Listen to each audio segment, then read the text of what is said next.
నా పేరు doctor you Nageswararao. నేను జాతీయ బీసీ జేఏసీలో ఆంధ్రప్రదేశ్ బీసీ విద్యార్థి విభాగానికి రాష్ట్ర అధ్యక్షునిగా పనిచేస్తున్నాను. ముందుగా మీడియా మిత్రులందరికీ నా నమస్కారాలు.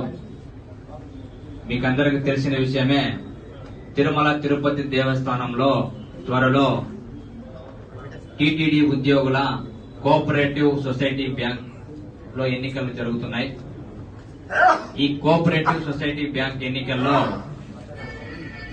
బీసీల్లో అత్యంత వెనుకబడిన బీసీ కులమైనటువంటి నాయి బ్రాహ్మణ కులానికి చెందినటువంటి బీసీ ఉద్యోగ సంఘ నాయకుడు, అదేవిధంగా టీటీడీలో కళ్యాణకట్ట ప్రధాన కార్యదర్శిగా 7 సంవత్సరాలుగా పనిచేసినటువంటి, అదేవిధంగా తిరుపతి జిల్లాలో బీసీ ఎంప్లాయీస్ ఫెడరేషన్ ప్రధాన కార్యదర్శిగా పనిచేస్తున్నటువంటి, అదేవిధంగా ఆంధ్రప్రదేశ్ సిపిఎస్ ఉద్యోగుల సంస్థలో తిరుపతి జిల్లా అధ్యక్షులుగా పనిచేస్తున్నటువంటి వంకీపురం పవన్ గారు పోటీ చేయబోతున్నారు.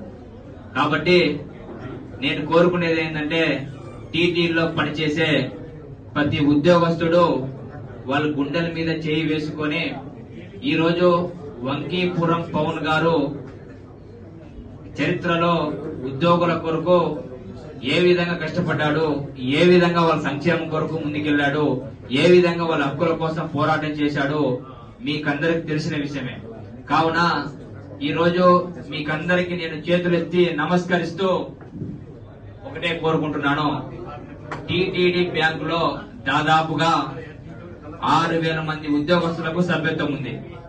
కావున ఈ 6,000 మంది ఉద్యోగస్తులు బీసీ ఉద్యోగ సంఘం నాయకుడైనటువంటి వంకీపురం పవన్ అన్న గారికి ఓటు వేసి భారీ స్థాయిలో గెలిపించాలని చెప్పేసి ఈ రోజు ఆంధ్రప్రదేశ్ బీసీ విద్యార్థి విభాగం మిమ్మల్ని మనస్ఫూర్తిగా కోరుకుంటుంది.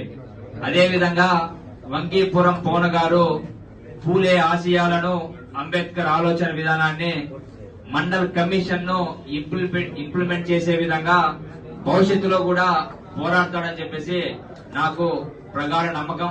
కావున మరొక్కసారి నేను మిమ్మల్ని కోరుకునేది ఏంటంటే, టీటీలో పనిచేసే ప్రతి ఉద్యోగస్తుడు ఒక్కసారి ఓన్ గా మీరు ఆలోచించి మన బీసీ ఉద్యోగ సంఘ నాయకుడైనటువంటి వంకీపురం పవన్ గారికి ఓటేసి భారీ స్థాయిలో గెలిపిస్తారని చెప్పేసి నేను కోరుకుంటూ సెలవు తీసుకుంటాను. Thank you.